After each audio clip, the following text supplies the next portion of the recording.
ত্রয়োদশ সংসদ নির্বাচনকে সামনে রেখে গঠন হতে যাচ্ছে নতুন নির্বাচন কমিশন।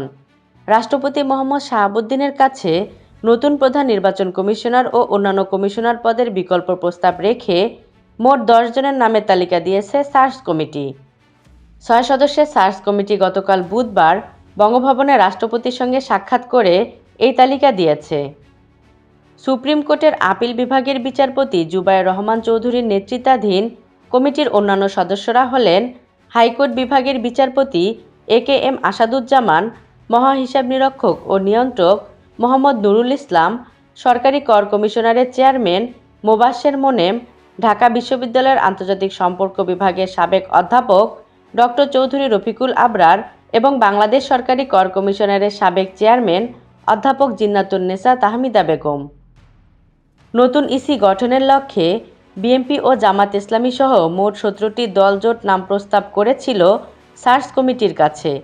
এর মধ্যে সিইসি পদের জন্য বিএনপি সাবেক সচিব শফিকুল ইসলাম এবং AMM নাসির উদ্দিনের নাম প্রস্তাব করেছে বলে জানা গেছে। 4 জন নির্বাচন কমিশনারের পদের জন্য বিএনপি 8 জনের নাম প্রস্তাব করেছে সার্চ কমিটির কাছে। প্রতিটি পদের জন্য 2টি করে নাম দিয়েছে দলটি। অন্যদিকে সিইসি 4 কমিশনার পদের জন্য 8 জনের নাম প্রস্তাব করেছিল জামাতে ইসলামী। বৈষম্য বিরোধী ছাত্র আন্দোলনের নেতৃত্বে সংগঠিত গণ অভ্যুত্থানের মুখে গত 5ই আগস্ট শেখ হাসিনা সরকার পতনের 1 মাস যেতেই 5ই সেপ্টেম্বর প্রধান নির্বাচন কমিশনার কাজী হাবিবুল আউয়াল ও 4 নির্বাচন কমিশনার একযোগে পদত্যাগ করলে নির্বাচন কমিশনারের পদ শূন্য হয়ে যায়।